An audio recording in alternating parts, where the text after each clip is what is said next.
Hello, welcome to Soulprint Intuitive Tarot. This is for October 25th. Okay, so a couple things. I have been told that there is somebody out in the world who is trying to solicit readings using my name and picture. So hopefully none of you have been bothered by that, or, the only way ever that you're going to be able to receive a reading from me is by sending me an email to soulprint888 at gmail.com. That email address is in the description box below. Because then you can send it to me, send a request for information. I will send the request out to you. There is no other way to receive a reading from me or schedule one. So it's out there. Be careful. We're going to start off with the pendulum because that's kind of what we're doing these days. And then I want to take a look at the eclipses. Now, for those of you who have been watching me for a while, you understand that I know less than nothing about astrology. But I did send sort of out an SOS, and I got some really good answers. So that's just going to help me focus. So today, actually, the 25th, is a solar eclipse, and then on November 8th, Election Day, is the lunar eclipse. And so I'm going to do a reading or a channeling. We'll sort of see how that works. Pertaining to the eclipses as it connects to the election. One other note. There is sort of an idea going around about kind of getting a community or a grouping of readers, etc., to, sort of encourage sort of a positive, energetic feeling for November 8th. I will, because of the way I feel, I just feel like it doesn't matter when you do it, like energy attracts like energy, and energy can't die. And so it's just up there and it's accumulating and it's building volume and it's building mass. Okay. But what I will do is there's going to be another, um, let me just get my date straight here. Yeah, I'm gonna put out another sort of shine your light energy circle, not this week, but next. So the week starting October 30th. And then I will put out one specifically for November 8th. So that if you're feeling that you want to take part in that or do that, it's going to be out there and available for you. The thing about sort of focusing all of our energy and concentration on November 8th is that so many people have already started voting. And so it really is, you know, like it feels like November 8th should be looked at like the culmination of, as opposed to kind of the end all be all day. Just my humble opinion. Let's get started with the request. Again, if you have a concern or a race you want me to take a look at with my pendulum, just put it in the comment section below. Please try to include the state and the office and both names or three names or whatever it is, okay? Because sometimes these sort of blind questions like, well, how's so-and-so going to do, can be very, dicey because may not be phrasing them right. Also, to the couple of people who reached out to me and explained about Georgia. So I have been getting these crazy mixed answers in terms of Stacey Abrams. And I I couldn't understand like why it was the pendulum wasn't moving or anyways, somebody very nicely informed me that if somebody doesn't get, I guess, 50 plus 1% of the votes on November 8th, it will go into a runoff election in December. And so I've been, when asking the question, been focusing on the results of the 8th. And so I'm going to re-ask that question. It's going to be the first one out of the gate. So let's take a look at Stacey Abrams and whatever his name is, Kemp. Like I just really try not to hold negative people in my head very long. Okay, so for those of you who may be new to this channel, and welcome to new subscribers, and thank you donors. You guys have been so generous and so amazing, and I'm always blown away, and I'm so grateful and humbled. So thank you for that. All right. So for those of you who may not know, when the pendulum just is like this, it means I don't know. There isn't an answer. Sometimes it means it's none of your business if I'm asking a personal question. When the pendulum is ready to talk pendulum, you'll see it go side to side. Pendulum, show me yes and no. Okay. If you notice a slight vibration in my hand, that is because the chain is very, very short. The energy causes my hand to shift or tremble. Here we go. So, as a result of the elections in 2022 in Georgia, November and possibly December, is Brian Kemp going to retain the office of governor of Georgia?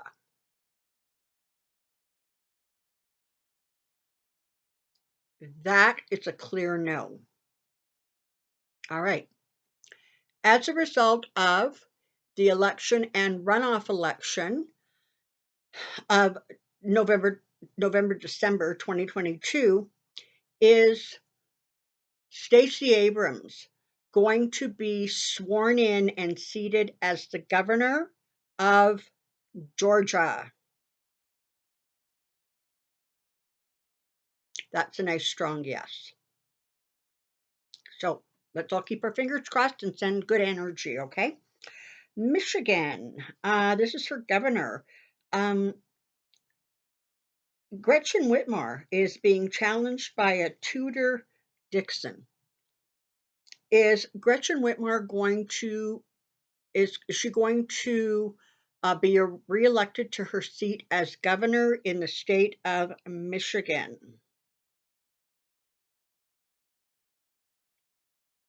That's looking like a strong yes. Okay. California. Somebody asked, I sent in a request wanting to know about the mayor. It's Bass versus Caruso, and this is sort of what I was talking about just a few minutes ago. I'm going to ask it, but I need to know a mayor of where. Okay, like what city are we talking about? What area? What town? Okay, but we're going to ask broad, and hopefully we'll get an answer that will, make some sense to somebody up there. Okay, there is a mayoral race in California between a Bass versus Caruso. Is Bass going to be elected the mayor of that community?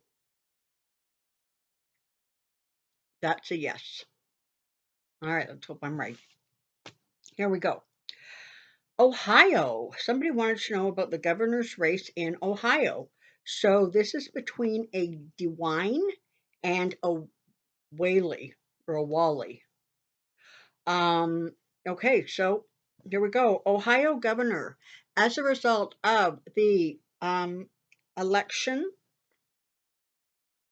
as a result of the upcoming election, is DeWine going to be sworn in and seated as governor of Ohio?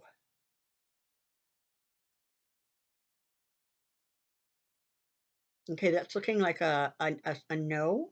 Looking kind of, yeah, it's looking like a no. So we will continue to watch that. Tim Ryan and JD Vance, let's take a look at them again. Good Lord. I I like Vance's, or I like Ryan's sort of strategy whenever, the one clip I saw that I really enjoyed was Vance tried to distract by going after Pelosi, and all Tim Ryan said was, "You're not electing Pelosi in this state. You're choosing between me and him." So that was effective. Tim Ryan has been running a very solid race. All right, so is Tim Ryan going to win that seat? I think it's a Senate. As a result, Pendulum, stop. Let me ask the question.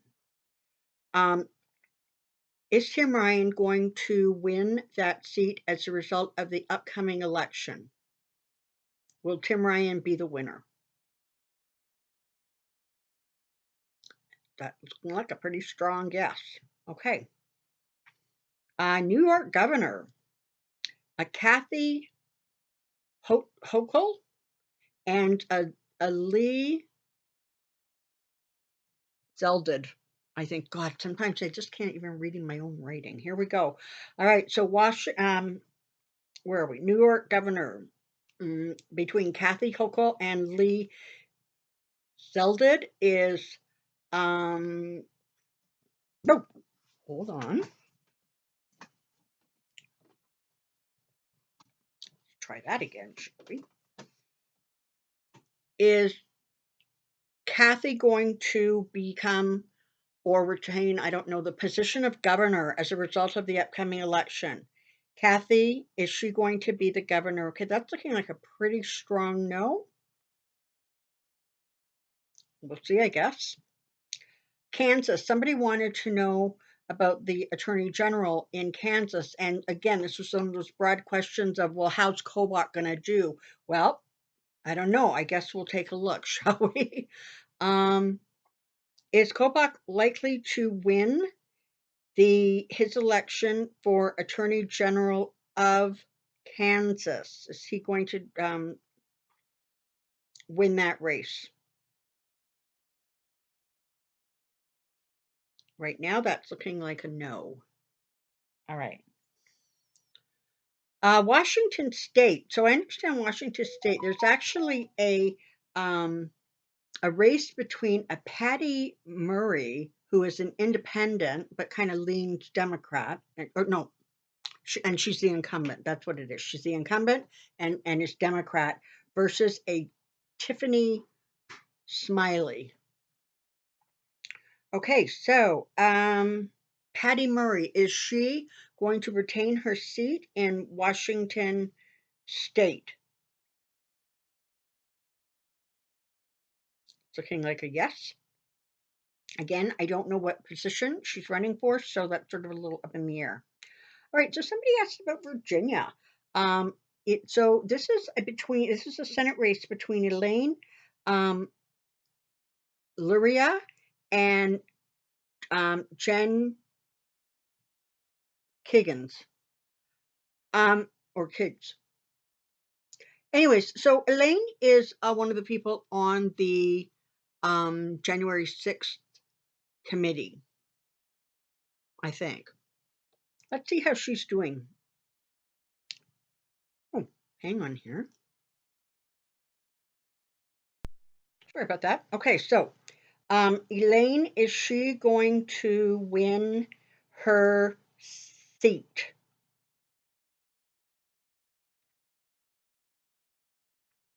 Yes, and actually, I think she should be with the House, not the Senate. So I don't know if I've mixed up the houses or I've mixed up my people, but um, it looks like at this point, Elaine Luria is going to be elected to that seat. That's a yes. Okay, Virginia. Oh, that was Virginia. Okay, Montana. Um, there is a house race going on between Monica Tranel and Ryan Zinke. Like, has Ryan Zinke already not fallen off the edge of the earth? Here we go. Montana house race. Um, is Ryan Zinke going to win his race in Montana? Is Ryan Zinke going to win his race in Montana? That looks like a yes.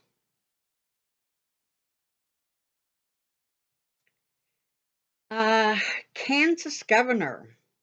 A Laura Kelly versus a Derek Schmidt. Is Laura Kelly going to win her seat as governor of Kansas? Okay, that's looking like a yes. And California.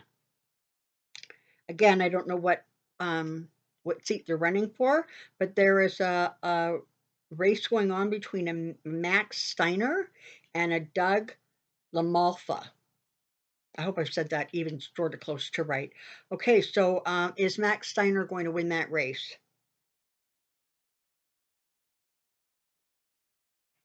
Okay, and right now that's like a no. Somebody also wanted me to ask sort of yes no questions about, are races going to be rigged in these two states? So is there going to be evidence that the voting for the midterm elections, that the voting has been rigged or by some other means impacted to favor one candidate or another? Now, is that happening in Florida? Okay, that's a no. In Texas?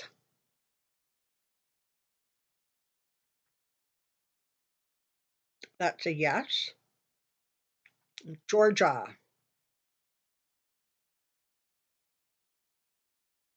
That's a no. All right, so Beto O'Rourke versus Abbott is in Texas. Now, again, it's a really broad question, so I don't know. Are you talking about the governors or the senators or the House reps? But let's just ask about Beto O'Rourke again and Greg Abbott. So, is Beto O'Rourke going to be elected to, sworn in, and seated as the governor of Texas as a result of the upcoming November election? Now that's getting a really strong yes, and I don't know, I could have sworn the last time I was getting a no for him.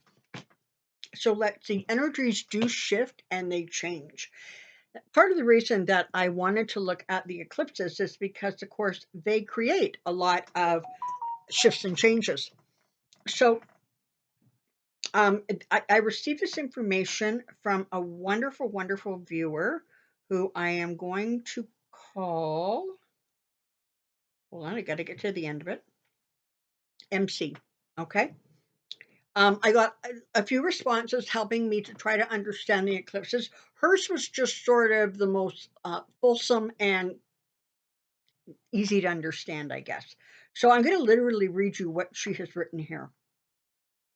Okay, so hold on, I got to get to the beginning. October 25th, 2022 is the solar eclipse in the sign of Scorpio, and the November 8th, 2022 is a lunar eclipse in the sign of Taurus. So, a solar eclipse, the eclipse is the conscious outward actions. It rules conscious and the mind, rules man. During solar eclipses, the ancient astrologers believed the demise of a powerful man or men may be imminent. Depending on where this falls, where this eclipse falls in one's astrology chart, it's very powerful and can bring about powerful changes.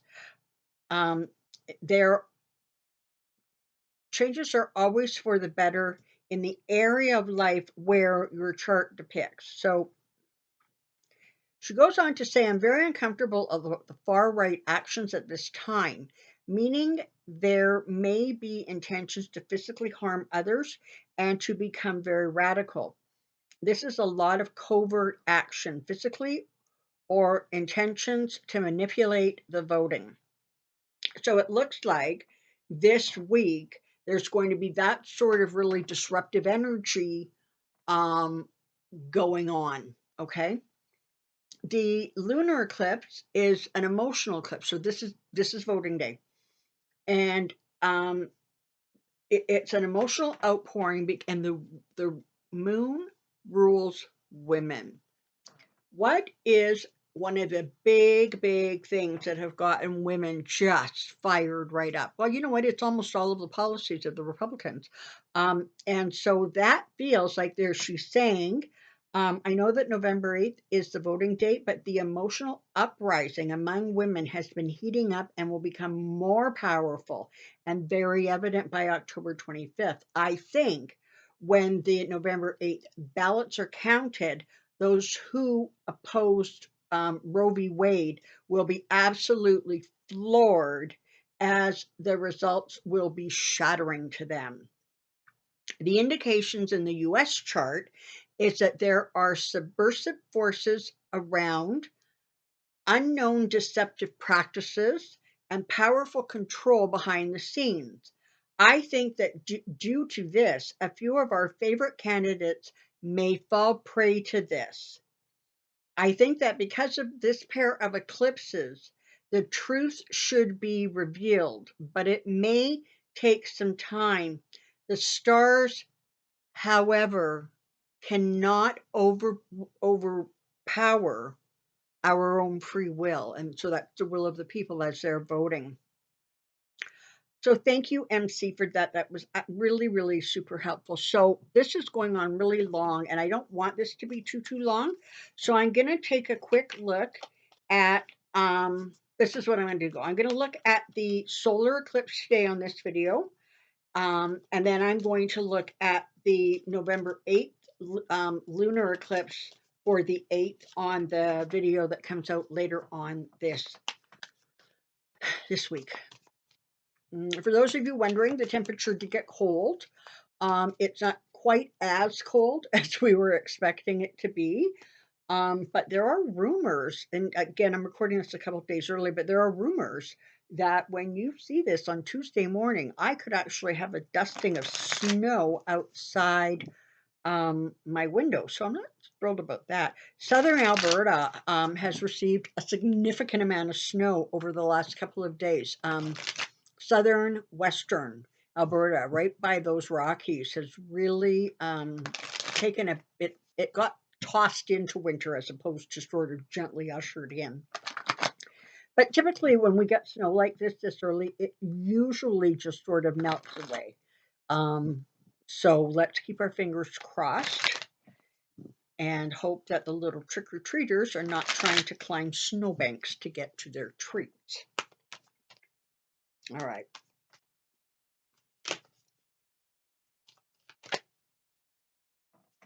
Here we go. Political impact solar eclipse October 25. Political impact solar eclipse October 25. Political impact solar eclipse October 25. Here we go.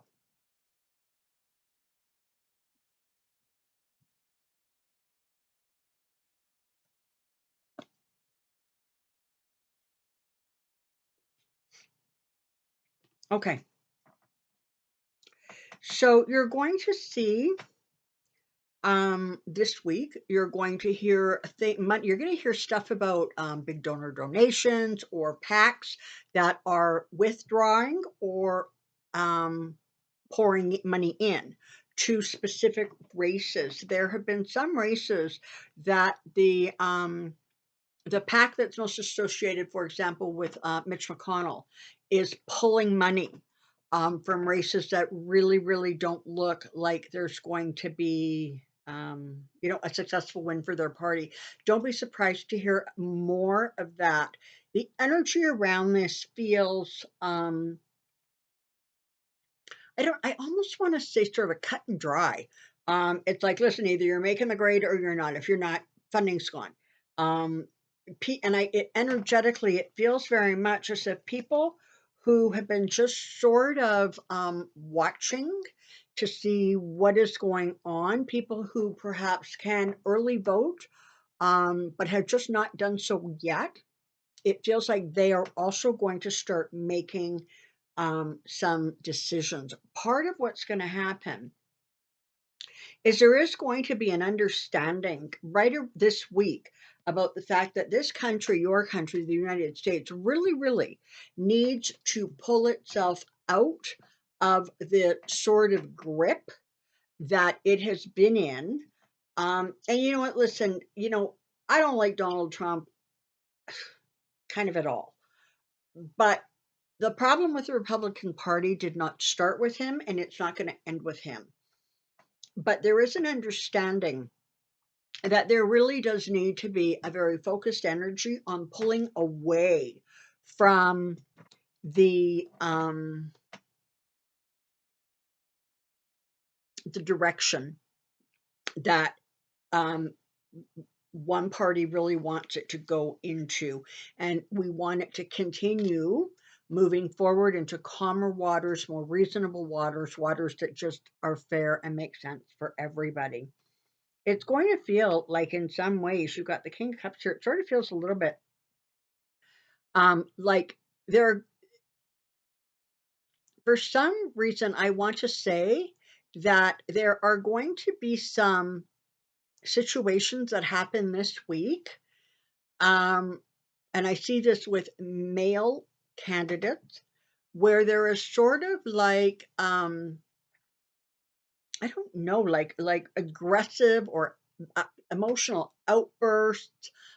It feels like some of them are really going to present as if they honestly are trying to run on ice. Okay, like it feels very unstable under a lot of their feet, and their behavior is going to really start sort of raising questions. Look for a lot of energy and activity this week. When it comes to communications, there's going to be God Almighty. I don't know how you people survive those like political ads that just like saturate, your televisions and radios, etc. But don't be at all surprised. There's going to be a huge increase, a huge push. And there, honestly, it feels as if a lot of it is going to be really sort of underhanded and really, really about tripping the emotions, getting people angry or riled up. And in some ways, both parties are really trying to push this fear agenda. Okay, the Democrats are, in my opinion, rightly so, kind of sending off like big, loud alarm bells, saying, "Listen up, people, this is not good. Like your very democracy is at stake." The Republicans, their message seems to be a little bit more ambiguous. It's more of a listen, just bad stuff is going to happen. It's just going to happen. They're going to wreck the country. They're going to, and they don't talk about the fact that they're going to cut Medicare and they're going to slash Social Security, and they're going to try everything in their power to roll back any of the good stuff that Biden has done. And so anticipate that kind of energy this week. Um, Yeah, it's gonna be interesting. Don't forget, the Shine Your Light videos are available. Okay, so if they have been helpful to you or you haven't tried it yet, maybe turn to them, give them a shot, and see if they don't help stabilize, um, some of your own emotional responses and set you in a place where you really are creating highest good intentions for the voters and the politicians and just everything around this election. There's going to be a lot of confusion this week, a lot of stupid stuff that's going to get settled. It's just going to be like it feels like a word salad on steroids. It's just everybody's going to be yelling and talking and blah, blah, blah. It's not great energy. I'm not loving the energy. It just feels aggressive, and it feels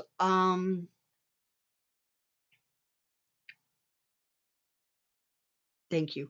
It feels as if the cracks are going to start really showing in certain races. And when that happens, people, the losing side tends to become even more in your face and more aggressive. And so that's sort of some of the energy that I'm picking up on.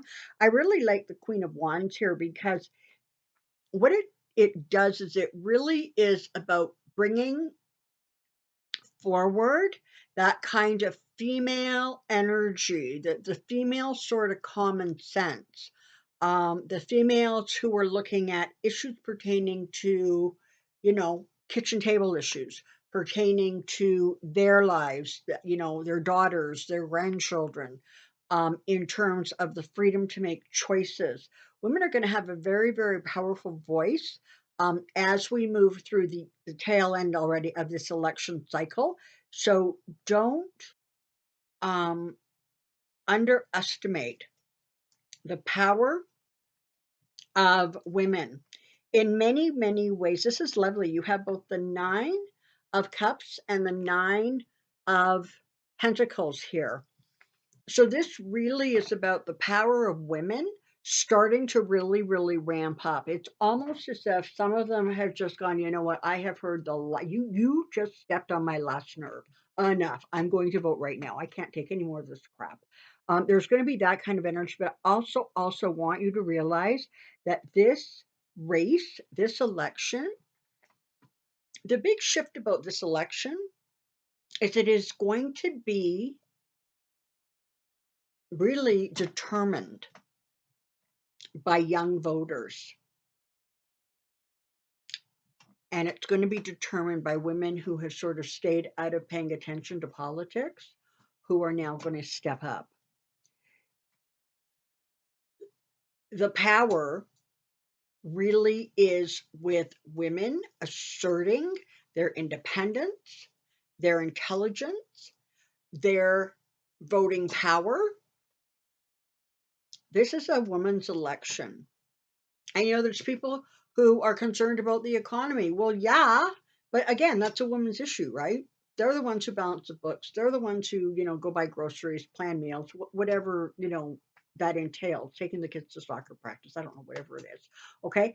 But the hope, the wishes really, really are with the young people. And this is part of the reason, okay? You have a situation where we know how Republicans are going to vote. They have already shown us that they don't care if you pay for an abortion and scream there should be no exceptions to abortion. If you have an R behind your name and they can control you, or they feel that they'll just vote with party line, then they will vote for you. This is what's so interesting to me. It hit me actually just earlier today as I was sort of, processing stuff in my head. You would think that the Republican leadership in particular, but Republicans across the board, honestly had the common sense that God has given a field mouse to survive the winter. Okay, but apparently they weren't in line for that. They have gotten themselves into so much trouble working towards electing people who are completely unskilled, woefully ill equipped to do the job because they falsely believed that they could control them. Well, Mitch, how did that work out with Trump? Were you really, really able to control him? Yeah, you know what? You managed to flood the courts with your judges. But you couldn't control him when it came right down to it. He was able to control the party, honestly, in a very short period of time. He wrapped that party right around his fingers. Marjorie Taylor Greene is out there yelling and screaming about how after this election, she better be given a lot more power because, her voters are not going to like it if Kevin McCarthy doesn't toe the line and give her power. This is what happens with these kinds of crazies, okay? But for reasons that are beyond most people's rational thought, um, the Republicans don't seem to care. And you know what? The Republicans are going to end up paying a rather steep price for their kind of mercenary behavior. So this week, anticipate that. Anticipate hearing about trickery. Anticipate a stronger showing by Democrats. You're going to see a lot of Joe Biden. You're going to see some very, very forceful statements coming out of Republic or Democratic mouths. And the Republicans are really, in many ways, because they don't have an agenda, they don't know what the hell they're fighting for. You're going to see a little bit more trickery, but it feels as if some of this trickery, honestly, is going to rise to the surface. And it feels like it's going to start, like I said, the cracks are going to start to show. And it really, really does feel like, what happens when the cracks start, right? Well, that turns into a pendulum or a tower moment, right? Um, so this is the thing that I know. I know that um, the young people and suburban women are really going to be the ones who shift the dynamic of this race. And I'm not minimizing the voting power of young men, of people in colleges and universities who are getting educated and they understand, as opposed to men who have their heads buried in the sand and they just don't want nobody who ain't white to get anything. Okay, so there's a very interesting dynamic that is shifting and changing. I still maintain that the Senate is going to be in a stronger position than it is now. I don't think they're just going to hold. I think they're going to hold and add. Nancy Pelosi, that house is a little dicier, but I still think that she is going to come through this. She is going to have been able to hold the House together. It may be a slimmer majority, but that's okay, because she'll still have control. And I tend to, poor Nancy, she's tired. I think that if the House and the Senate are in a strong position soon, not right away, maybe in the spring, maybe in the summer, she will start letting it be known that, retirement is starting to look really good for her. So, but to get through this election and sort of the immediate months following, when honestly, there's going to be a flurry of domestic agenda issues that are going to get pushed hard, um, you know, through the House, through the Senate, and onto Biden's desk. So she has a lot to do and contribute still, but that is going to shift a little further down the road. Okay, so that's what I know right now. Have a really good week. Um, On Friday, I will be releasing the video pertaining to the lunar eclipse in Taurus, and then we'll take it from there. Okay, so take good care. Until next time, take care, be well. We'll see you soon. Bye bye.